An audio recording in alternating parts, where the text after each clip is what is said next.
নজর রাখবো। স্বাধীনতা দিবসের আগে হাবড়া থেকে গ্রেফতার পাক গুপ্তচর ধৃত রানা রৌফ ওরফে ওয়াহাব আলমকে জেরায় একের পর এক বিস্ফোরক তথ্য সামনে আসছে। নজর থাকবে আমাদের সেই খবরে। এই মুহূর্তে দাঁড়িয়ে হাবড়া থেকে গ্রেফতার পাক গুপ্তচর, সে তার খবরে নজর রেখেছি আমরা। তার কারণ ইতিমধ্যে ধৃত রানা রৌফ ওরফে ওয়াহাব আলমকে জেরায় একের পর এক বিস্ফোরক তথ্য আসছে। এসটিএফ সূত্রে আর কি খবর পাওয়া যাচ্ছে, কারণ এর আগেও যেটা এসটিএফ সূত্রে যেটা জানা যাচ্ছে, এর আগে 5 বার ভারতে এসেছিল রৌফ। ভাবতে পারছেন এর আগে 5 বার ভারতে এসেছে। আর এবার কি পরিকল্পনা ছিল, কারণ ইতিমধ্যেই ওয়াহাব আলম ধৃত রানা রৌফ, যিনি ওরফে ওয়াহাব আলম, তাকে জেরা করে একের পর এক বিস্ফোরক তথ্য সামনে আসছে। আর তার মধ্যে এইটাও একটা খবর যে 5 বার ভারতে এসেছিল রৌফ। আর কি তথ্য রয়েছে এসটিএফ সূত্রে, কি খবর আসছে, আমরা অবশ্যই আমাদের প্রতিনিধির কাছ থেকে জানবো। কিন্তু আরো একবার আপনাদেরকে জানিয়ে রাখবো, হাবড়া থেকে গ্রেফতার হয়েছে পাক গুপ্তচর। তাকে জেরা করে কি তথ্য সামনে আসছে সুজয় পাল জানাবেন। সুজয়, দেখো, যেটা জানা যাচ্ছে যে এই প্রথম নয়, এর আগে 5 বার এই রানা রৌফ ভারতে এসেছিল এবং কলকাতায় ছিল 2014, 2018, 2022, 2024, 2026 অর্থাৎ এই বছরের জানুয়ারিতেও এসেছিল। এবং এই যে ইজাজের সঙ্গে যাকে যে গ্রেফতার করা হয়েছে, এই ইজাজের বাড়িতে প্রত্যেকবার উঠতো এবং ইজাজের বাবাকে নিজের বাবা সাজিয়ে 2018-তে সে ভোটার কার্ড বানায়, তার পরবর্তীতে প্যান কার্ড, আধার কার্ড সেগুলি বানিয়েছিল। এবং শুধুমাত্র যে ফোর্ট উইলিয়াম বা তা নয়, সে ব্যারাকপুর ক্যান্টনমেন্ট এলাকা সেখানে গিয়েছিল। কলকাতা, হাওড়া এবং শিয়ালদা স্টেশনের যে দূরপাল্লার ট্রেনের মুভমেন্ট, সেই চার্ট তার কাছে পাওয়া গেছে। কেন সে ট্রেনের মুভমেন্টের চার্ট রেখেছিল এবং তার পাশাপাশি যেটা বিভিন্ন সেনা ইনস্টলেশন রয়েছে সেইগুলির ছবি ভিডিও সে সংগ্রহ করেছিল, যদিও পরে সে মোবাইলটা ভেঙে দেয়। এবং যেটা আরও জানা যাচ্ছে যে 2026-এ যখন এসআইআর প্রক্রিয়া চলছিল, সেই এসআইআর প্রক্রিয়ার সময় বিএলও তাকে হোয়াটসঅ্যাপে তাকে তলব করেছিল, তাকে জানানো হয়েছিল যে তাকে উপস্থিত থাকতে হবে বাড়িতে, কিন্তু তখন সে পাকিস্তানে ছিল, ফলে সে আসতে পারেনি।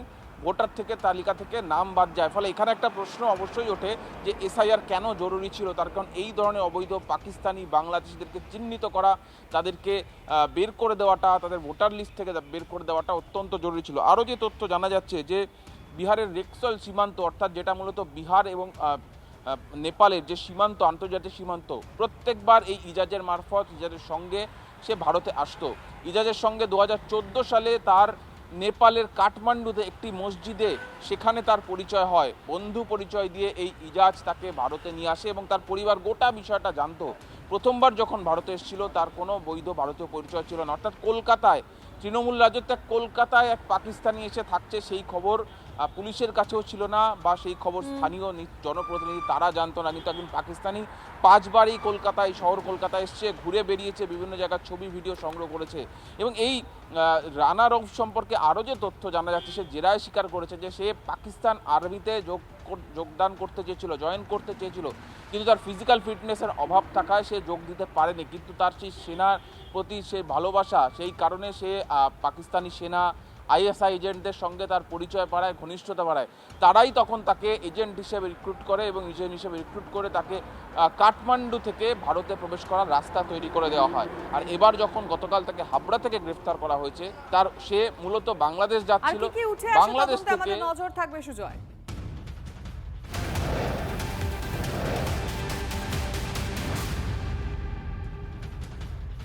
আরো একটা ব্রেকিং নিউজ, আরো একটা বড় খবর। ধৃত পাক গুপ্তচর রানা রৌফের কাছ থেকে উদ্ধার হয়েছে পুরনো নোটবুক। এই নোটবুকে কি রয়েছে জানবো আমাদের প্রতিনিধির কাছ থেকে। সুপ্রিয় গুহ রয়েছেন। সুপ্রিয়, দেখো, এই যে রানা রৌফ, তাকে ইতিমধ্যেই এসটিএফ এর গোয়েন্দারা গ্রেপ্তার করেছে। তাকে 14 দিনের জন্য হেফাজতে নিয়ে জিজ্ঞাসাবাদ চলছে। তবে তাকে গ্রেপ্তারের পরেই তার কাছে তল্লাশি চালিয়ে কোনো রকম কোনো ইলেকট্রনিক ডিভাইস বা গ্যাজেট এ ধরনের কিছু কিন্তু পাওয়া যায়নি। এবং সেক্ষেত্রে তদন্তকারীরা যেটা জানতে পারছেন জিজ্ঞাসাবাদে, রানা রউফ সে বাংলাদেশে যাওয়ার আগে নেপাল থেকে যখন রওনা হয়েছিলেন সেই সময় সে তার নিজের যে মোবাইল ফোন সেটিকে ভেঙে নষ্ট করে ফেলেন, অর্থাৎ তথ্য প্রমাণ যাতে কোনোভাবে কোনো এজেন্সি বা গোয়েন্দাদের হাতে না যায়, সে যদি ধরা পড়ে সেই কারণেই কিন্তু এই পরিকল্পনা করে তারপরেই সে নেপাল থেকে কলকাতার উদ্দেশ্যে রওনা হয়েছিলেন এবং কলকাতা হয়ে সে বাংলাদেশে যাচ্ছিলেন এবং তার আগেই সে গ্রেপ্তার হয়েছেন। তবে রানা রউফের কাছে তাৎপর্যপূর্ণভাবে তদন্তকারীরা তল্লাশি চালিয়ে একটি পুরনো নোটবুক হাতে পেয়েছেন এবং সেই নোটবুকে থাকা বেশ কিছু নাম্বার, মূলত যেটা আমরা এসটিএফ সূত্রে জানতে পারছি, বেঙ্গল এসটিএফ এর তরফ থেকে, পাকিস্তান, নেপাল, শ্রীলঙ্কা এবং বাংলাদেশের বিভিন্ন মোবাইল নাম্বার লেখা রয়েছে এই যে নোটবুক যেটা উদ্ধার হয়েছে। আর সেখান থেকেই তদন্তকারীরা যে বিষয়টা যাচাই করার চেষ্টা করছেন বা রানা রউফকে লাগাতার যে জিজ্ঞাসাবাদ চলছে, যে অর্থাৎ রানা রউফ সে কি কোনো মডিউল তৈরি করেছিল, আর এই যে তাদের নাম্বার রয়েছে পাকিস্তান থেকে শুরু করে নেপাল, শ্রীলঙ্কা এবং বাংলাদেশের, এরা সকলেই কি এই রানা রউফের মডিউলের এজেন্ট হিসাবে কাজ করতো, বা রানা রউফ কি এদেরকে নিয়ে কোনো রকম বড় সড়ো পরিকল্পনা বা নাশকতার ছক কষছিলেন?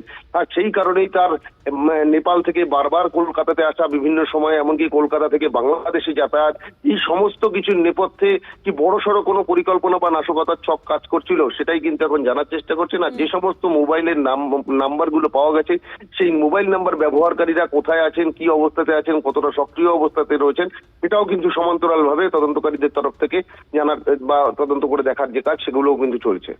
ধন্যবাদ সুপ্রিয়।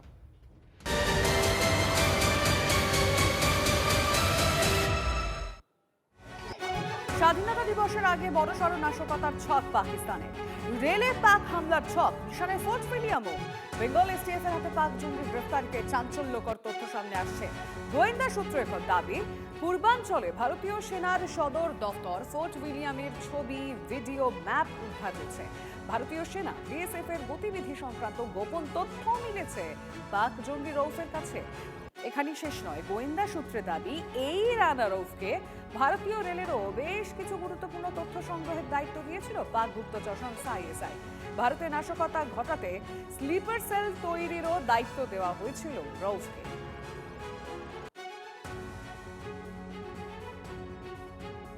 যে চাঞ্চল্যকর তথ্য সামনে আসছে, স্বাধীনতা দিবসের ঠিক আগেই বড় সড় নাশকতার ছক পাকিস্তানের। রেলে পাক হামলার ছক, নিশানায় ফোর্ট উইলিয়ামও। বেঙ্গল এসটিএফ এর হাতে পাক জঙ্গি গ্রেফতারিতে চাঞ্চল্যকর তথ্য, সেই তথ্যই আমরা আপনাদের সামনে রাখছি। গোয়েন্দা সূত্রে কি কি দাবি করা হচ্ছে এখনো পর্যন্ত এই বিষয়ে যে তথ্যগুলো সামনে আসছে আমরা জানবো আমাদের প্রতিনিধির কাছ থেকে। সায়ন্ত ভট্টাচার্য রয়েছেন। সায়ন্ত, দেখো, পূর্বাঞ্চলীয় সেনা ভারতীয় সেনা পূর্বাঞ্চলের সদর দপ্তর ফোর্ট উইলিয়াম, এবং ফোর্ট উইলিয়ামও যে এই জঙ্গি অর্থাৎ ওয়াহাব আলম এর টার্গেট ছিল সেটা কিন্তু তার কাছ থেকে উদ্ধার হওয়া ম্যাপ থেকেই মূলত প্রমাণ পাচ্ছেন তদন্তকারীরা।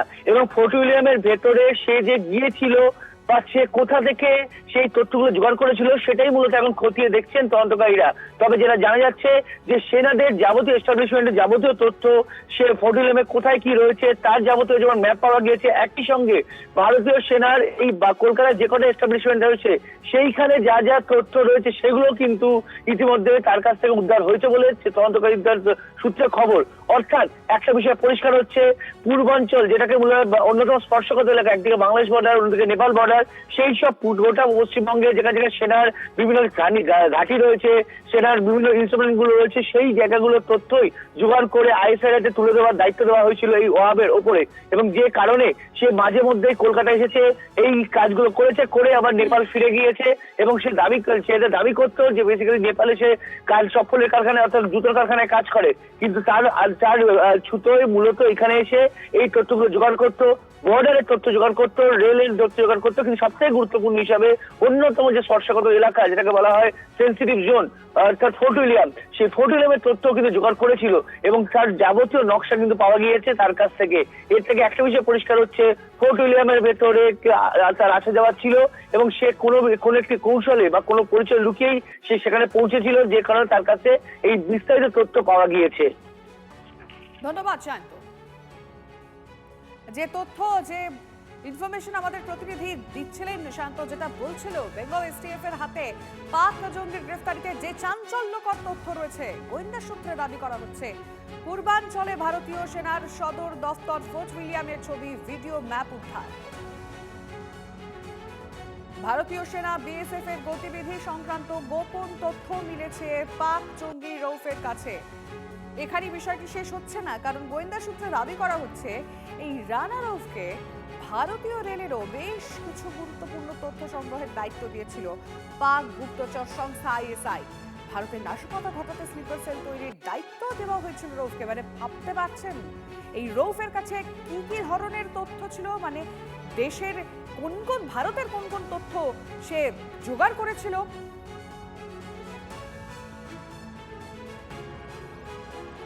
অবসরপ্রাপ্ত এনএসসি কর্তা দীপাঞ্জন চক্রবর্তী এই মুহূর্তে আমাদের সঙ্গে রয়েছেন। দীপাঞ্জন বাবু, যে খবরে আমরা নজর রেখেছি স্বাধীনতা দিবসের ঠিক আগেই রেলে পাক হামলার ছক নিশানায় ফোর্ট উইলিয়াম এবং বেঙ্গল এসটিএফ এর হাতে পাক জঙ্গি গ্রেফতারিতে চাঞ্চল্যকর তথ্য রয়েছে, আপনি কিভাবে দেখছেন? দেখুন, এটা নিঃসন্দেহে একটা চিন্তার ব্যাপার, দুশ্চিন্তার ব্যাপার নয়, চিন্তার ব্যাপার। কারণ ভারতীয় ইন্টেলিজেন্স এজেন্সিগুলো, পশ্চিমবঙ্গের এসটিএফ, আইবি, এরা যথেষ্টই ভালো কাজ করছে এবং সম্পূর্ণ সক্ষম এই রকম থ্রেটকে মোকাবিলা করার জন্য। চিন্তার ব্যাপার যেটা, সেটা হচ্ছে যে I am not bothered about rough, I am bothered about okay এগুলো সরবরাহ করছে। আর ওইখানে থেকে, ভেতরে থেকে, সেখানে এই মল যেটাকে আমরা বলি, এই বিশ্বাসঘাতক গুলোকে, এগুলোকে খুঁজে বার করতেই হবে। আমি সবসময় বলি over the ground workers are more dangerous than the actual terrorist. কারণ এরা চেনা যায় না, আইডেন্টিফাই করা যায় না, এবং এরা ভেতরে থেকে সাধারণ মানুষের ছদ্মবেশে দেশের ক্ষতি করে। এদের খুঁজে বার করতে হবে, এদের উপর কঠোরতম অ্যাকশন নিতে হবে। এই ওভার দ্য গ্রাউন্ড সাপোর্ট চলে গেলেই টেরোরিস্টরা অনেকটাই নিউট্রালাইজ হবে। আমি নিশ্চিত এজেন্সিগুলো কাজ করছে সঠিক রাস্তাতে। ধন্যবাদ আপনাকে।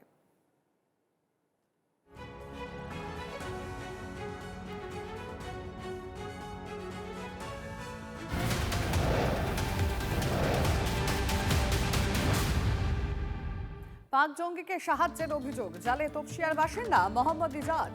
গোয়েন্দা সূত্রে দাবি, পাকিস্তান থেকে প্রথমে নেপাল যায় জঙ্গি রানা রৌফ ওরফে ওয়াহাব, আর সেখানেই পাক জঙ্গির সঙ্গে আলাপ হয় কলকাতার তপসিয়ার বাসিন্দা মোহাম্মদ ইজাজের। এরপর বিহারের রক্সৌল হয়ে কলকাতায় আসে পাক জঙ্গি রৌফ। কলকাতায় এসে ইজাজের তপসিয়ার ঠিকানা ব্যবহার করে জাল পরিচয়পত্র তৈরি করেছিল পাক জঙ্গি। ये बंदा यहाँ रहता नहीं है, पहले यहाँ रहता ही नहीं है। वो पैसा खा के यहाँ प्रूफ बनवाया है, पैसा खिला के। और उसका बनो है, रमजानी का बनो है इजाज भाई। हाँ, मोहम्मद इजाज वो अपना प्रूफ बोला मेरा भाई है। हम उसको कितना मरतबा बोले भी ये गलत कर रहे हो तुम। ये जो राना राउत ये जिसका पिक्चर देखा आपने?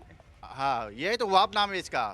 हाँ हाँ, ये काठमांडू में रहता है। हाँ पूछिए नाम से। हाँ इजाज कहाँ रहता था?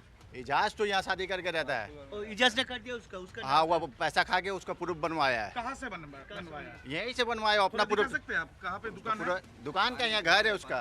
अच्छा, वो कि ये ऐसे बहुत सारा बनाया है सर। नहीं, ये फर्स्ट टाइम हुआ किया है। ये वो आप कितने दिन से रह रहा था इधर? यहाँ रहता ही नहीं है सर। इजाज कितना दिन से रह रहा था? इजाज शुरू से रहता है, शादी करके शुरू से ही है सर। हाँ। कुछ टाइम के लिए वहाँ भी यहाँ पर वो आया देखिए, था। वो शुरू से जब से शादी किया ना इजाज, वो नेपाल में रहता था। फैमिली छोड़ के यहाँ रहता, फैमिली यहीं रहती थी, वहाँ नेपाल में वो रहता था।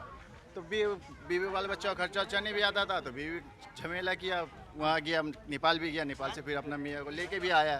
लेके आने के बाद वो आपसे फिर दोस्ती हुआ है।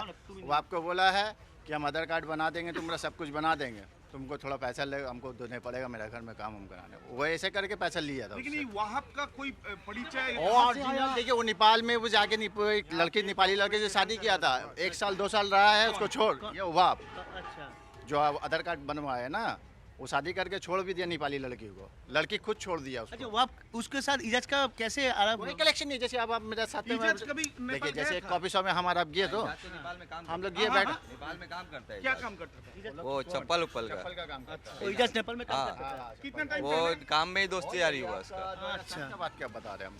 2007 का बता रहे हैं, तब वहाँ पर ये काम करता। कब वो वहाँ से उससे आ कैसे गया? हुआ?